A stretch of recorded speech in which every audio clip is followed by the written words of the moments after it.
जय श्री राम, वंदे मातरम।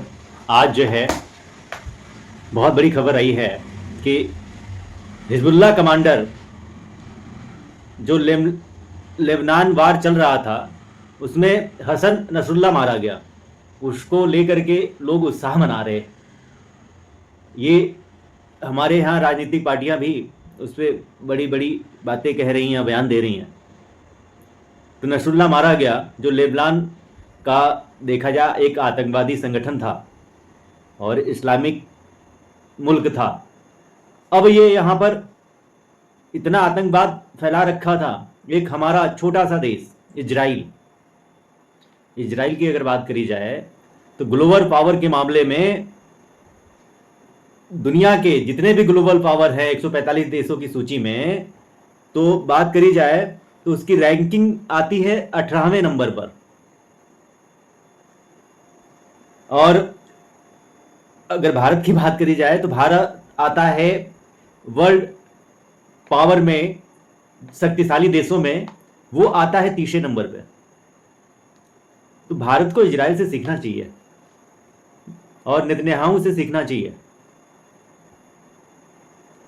ये नसरुल्लाह मारा गया है, लेकिन यहाँ के जितने भी, जैसे मान लीजिए असम के विश्व शर्मा हैं मुख्यमंत्री, उन्होंने तो बड़ी बात कह दी। और हमारे यहाँ के बड़े से बड़े नेता उस पर प्रतिक्रिया दे रहे हैं, उत्साह मना रहे हैं। महबूबा मुफ्ती ने तो ऐलान किया कि शोक मनाया जाएगा और हमें बहुत ज़्यादा कष्ट है, मैं चुनाव प्रचार में नहीं जाऊंगी। उस पे ही लेकर के हमारे यहाँ हेमंता विश्व शर्मा जी ने तंज कसी। तो तंज कसने की जरूरत नहीं है। जो यहाँ पर उनकी विचारधारा को मानने वाले लोग हैं, जैसे मान के चलो कि महबूबा मुफ्ती हो गई, चाहे अब्दुल्ला परिवार हो गया, या ये गांधी परिवार हो गया, या अखिलेश अखिलुद्दीन वाला परिवार हो गया, या बात करी जाए ऐसे ही जितने भी राष्ट्र विरोधी यहाँ पे जो संविधान अपने यहाँ का महाघटिया है, इस वजह से ऐसे दीमक भी पैदा हो रहे हैं जो कि राजनीति में आकर के अपने देश के साथ षड्यंत्र कर रहे हैं, देश के साथ छलावा कर रहे हैं या धोखा दे रहे हैं। तो ये सब जितने भी दीमक हैं, इन लोगों को पहली बात तो ये है कितना अकल नहीं है कि राष्ट्र की राजनीति क्या होती है, देश की राजनीति क्या होती है, और प्लस समाज की राजनीति क्या होती है। इन लोगों को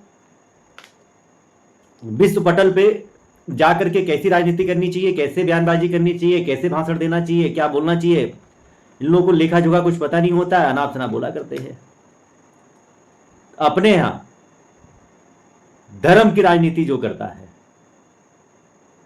और मजहब की जो राजनीति कर रहा है इस समय, तो इन लोगों को मैं बताना चाहूंगा कि कम से कम अगर कुछ नहीं कर सकते तो आप धर्म की राजनीति मत करो। जो आपका जो पॉलिटिक्स में आए हो, आप लोग पॉलिटिक्स कर रहे हो, पॉलिटिक्स करो, राजनीति करो।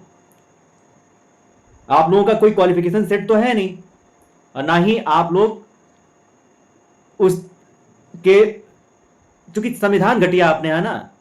एक चपरासी बनने के लिए आपको मिनिमम क्वालिफिकेशन की जरूरत पड़ती है। एक देखा जाए तो डॉक्टर बनने के लिए एक मैक्सिमम क्वालिफिकेशन की जरूरत पड़ती है। कहीं पे भी अगर आप जाओगे किसी भी विभाग में, अपने यहाँ बात करी जाए तो तमाम विभाग हैं, तमाम सेक्टर हैं। तो उन सेक्टरों में बात कहने का मतलब ये है कि वहाँ पे मिनिमम क्वालिफिकेशन और मैक्सिमम क्वालिफिकेशन की बात होती है। लेकिन अपने यहाँ राजनीति के लिए ना मिनिमम क्वालिफिकेशन की आवश्यकता है, ना मैक्सिमम क्वालिफिकेशन की आवश्यकता है। जिसको कुछ नहीं आता है वो राजनीति में आ जाता है और कहते हैं कि हम बहुत पढ़े लिखे हैं। अरे पढ़े लिखे हो तो मेघालय के शिक्षा प्रणाली से पढ़े लिखे हो ना। अपने यहाँ भारत का इतिहास अगर बात करी जाए तो भारत के इतिहास में वैदिक शिक्षा की बात हुई है, गुरुकुल शिक्षा की बात हुई है, आयुर्वेद साइंस की बात हुई है, वैदिक साइंस की बात हुई है, वेद पुराणों की बात हुई है, शास्त्रों की बात हुई है। और हमारे यहाँ पहले लोग जितने थे ज्ञानी, गुरुकुल से पढ़े हुए सबको बड़े बड़े देश हायर कर रहे हैं।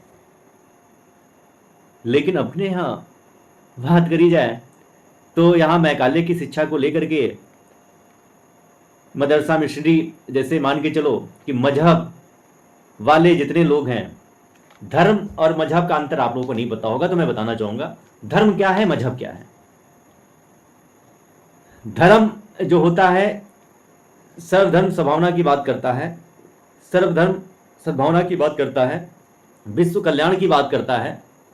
मजहब सिर्फ ये कहता है कि जो हमारी विचारधारा को माने, जो हमारे कहे हुए, जो हम बताएं कि राक्षस ही हमारे देवता हैं, अगर उसको माने तो वो एक गुटबंदी होती है। तो वो समझ लो कि वही जो है उस मजहब वाले होंगे। अगर उस क्रूर राक्षस को नहीं मानेंगे, जो एक आदम हवा आए थे, आदमखोर था जो कि लड़ाई हुई थी और सबको नोचता था, काटता था, पीटता था, राक्षसी प्रवृत्ति का इंसान था। तो वो रहने वाला था रेगिस्तान का, सऊदी का। वहाँ पे सबको, वहाँ पे पानी तो मिलती नहीं थी, तो आदमियों को मार करके, जानवरों को मार करके, ऊंट को मार करके, बकरी बकरा जो भी जानवर दिखते थे मार मार के खाता था और अपनी पूरी सेना जो है तैयार कर रखे थे। और वो क्रूर राक्षस था। आप लोग देखे होंगे वीडियो में कि आदम हवा कौन थे, सर्च कर लेना। वो जो है एक क्रूर दानव था, क्रूर, एक समझ लो कि जंगली एक जानवर होता है ना, क्रूर, मतलब किसी को पहचानता नहीं था, ऐसे था।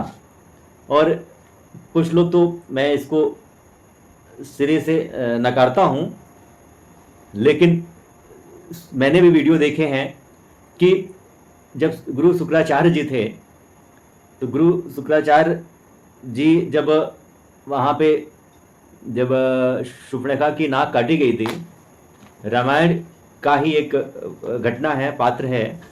तो उस घटना के दौरान ये बताया गया था कि सारे राक्षस मारे गए थे, केवल विभीषण को छोड़ करके और शूर्पणखा को छोड़ करके सारे राक्षस लंका के मारे गए थे, जिसमें रावण भी थे और मेघनाथ और ये अक्षय कुमार उनका लड़का, या जितने उनके 1 लाख पुत्र, 1.25 लाख नाती, सब मारे गए।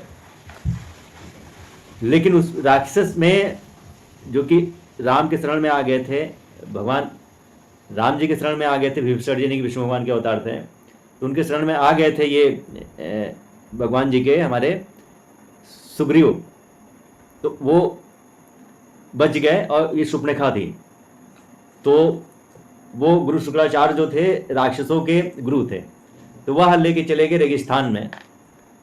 और वहाँ पे मक्का में शिवलिंग जो था, द शिवलिंग उन्होंने जो है शंकर भगवान की वहाँ पे ले आके स्थापित किया। शंकर भगवान का ही है। ये भी कहा जाता है कि अगर मक्का में जाएंगे तो वहाँ पर शिव जी ही हैं, शिव जी का ही लिंग। और वहाँ पर अगर काफिर, वो लोग कहते हैं जो अल्लाह को नहीं मानते, यानी कि जो मनगढ़ंत कपोल कल्पित एक राक्षसों के ये देवता रहे हैं, आदम हुआ, फलाना धमाका, बिस्मिल्लाह के बिस्मिल्लाह है रहमान रहीम, ला इलाहा इल्लल्लाह मोहम्मद रसूलुल्लाह अलीउल्लाह वसी व रसूलुल्लाह वफ कबली का तो बिलाफस। तो वो बता रहे कि ये बिस्मिल्लाह से, जो बिस्मिल्लाह जो से पैदा हुए थे। तो यही सब बातें हैं। तो कहने का मतलब यहाँ पे साफ साफ ये है सभी सनातनियों कि शुक्राचार्य जी जब वहाँ पे गए और वो शिवलिंग की स्थापना करी, और ये शूर्पणखा थी, तो उस शूर्पणखा की शादी उसी क्रूर जो आदम था, आदम हुआ, उससे करवा दिया। और उससे जो बच्चे पैदा होते चले गए राक्षस प्रवृत्ति के होते चले गए, ऐसा बताया गया है। लेकिन मैं इसको नहीं मानता, अभी भी मैं बोल रहा हूँ। लेकिन ये सब कहाई मनगढ़ंत कहानियां हैं। लेकिन ये जरूर है जो हमने अपने वेद और पुराण और चारों युग, शास्त्र, 18 पुराण और जितने भी हमारे शास्त्र ग्रंथ हैं, सब में हमने खोज की, रिसर्च किया, या कुरान की अगर खोज करी, बात करी जाए, या हदीस तो डेली लिखा जाता है, जो कि मौलानाएँ जितने भी हैं अपने यहाँ अपने सुविधा अनुसार ये सब लिखवाया करते हैं, लिखा करते हैं, औरतों को उपभोग की वस्तु समझते हैं। हमारे यहाँ कहा गया है कि नारी तु नारायणी और जगत जननी, लेकिन वो लोग उपभोग की वस्तु समझते हैं। और कुछ ऐसे मौलाना कहते हैं कि औरत एक खेती है, अपने खेती में आओ, खेती करो, जितना मन हो उतना फसल पैदा करो। और ऐसे ही अभी 2-3 दिन पहले मामला आया, एक मौलाना था जो कि ज़्यादा पॉपुलर है, वो कहता है औरत पालो, कुत्ता पालो, भैंस पालो, जानवर पालो, औरत पालो,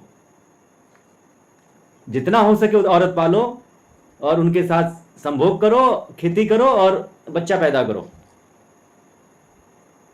तो ये सब मानसिकता है इन लोगों, जो जितने जिहादी हैं। बात करी जाए यहाँ पे तो इन क्रूर राक्षसों का तो 57 देश बन चुके हैं, और ये भारत में अब इन लोगों का, इन जिहादियों का नज़र है। हम लोगों ने शरण दिया, 47 में बंटवारा हुआ था, और इन लोगों को अल्पसंख्यक का जो है दर्जा दे दिया गया। अल्पसंख्यक ये सब नहीं है। जो अल्पसंख्यक कहने का मतलब ये होता है, अल्पसंख्यक जब देश के आधार बंटवारा हो गया, अल्पसंख्यक अब बहुसंख्यक क्या है यार? ये नेहरू का ही षड्यंत्र था, और गांधी का षड्यंत्र था। अभी 2 अक्टूबर आ रही है, तो ये जो था गांधी, जिसको राष्ट्रपिता कहा जाता है, ये एक्सपेरिमेंट किया करता था। इसको देश से कोई प्यार या लगाव नहीं था, ना ही ये चरखा चला करके देश को आज़ादी दिलाई। इस बंदे ने भगत सिंह को लाठियाँ खिलवाई, डंडे खिलवाए, सजा दिलवाई, और फांसी तक जो है पहुंचाया। चंद्रशेखर आज़ाद जी को गोलियां तक भुनवा दिया मिल करके। वही बात करी जाए तो ऐसे ही हमारे ढेर सारे स्वतंत्रता सेनानी रहे हैं, जिनका इतिहास में भी नाम जिक्र नहीं है, जिसमें हम लोगों के पूर्वज भी रहे हैं। वही खून है हम लोगों के अंदर। चाहे वह बात करी जाए बागी बलिया की, चाहे बात करी जाए चित्तू पाणे की, या बात करी जाए किसी भी तरीके के जितने भी स्वतंत्रता सेनानी हैं, लोगों ने देश की आज़ादी के लिए क्या क्या कर डाला।